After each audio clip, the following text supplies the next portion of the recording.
Did you know that you don't need a marriage license?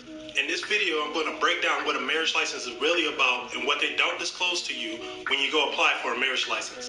Now, typically, when two people decide to get married, they go down to the county courthouse and apply for a marriage certificate. But little do they know what they're getting themselves into legally. Now, traditionally, a man will go ask a woman's father for her hand in marriage, correct? Now today, the people go and ask the state to get married, which the state is acting as the father in a doctrine called parens patriae. Parens patriae, father of his country, parent of the country. In the United States, the state as a sovereign. In locus parentis, in the place of a parent, instead of a parent, charged factitiously with a parent's rights, duties, and responsibilities.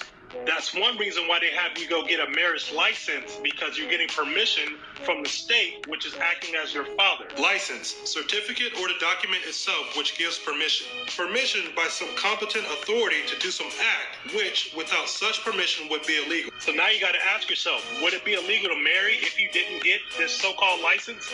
And did you know the wedding ceremony is actually a legal proceeding? Let's break that down. So just like you have in the courtroom, you have a judge, which is the officiant, you have the prosecutor, and you have the defendant. And just like in a court case, the judge or the officiant names the two parties at the beginning to the proceedings of the marriage ceremony. And check this out. So after the man and woman say their vows, what did the officiant ask the crowd?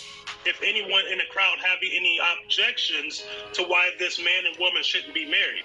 And this is why, after they're finished saying their I do's, the officiant says, by the power invested in me by the state of so-and-so, I now pronounce you man and woman. And that's also the reason why they have to have two witnesses sign the marriage certificate, letting you know it's a legally binding document. Get into the case law. When two people decide to get married, they are required to first procure a license from the state. If they have children of this marriage, they are required by the state to submit their children to certain things such as school attendance and vaccination. Marriage is a three-party contract between the man, the woman, and the state. Marriage is a civil contract between three parties, the husband, the wife, and the state. The policy of the act gives the state a strong continuing interest in the institution of marriage and prevents the marriage relation from becoming, in effect, a private contract terminable at will.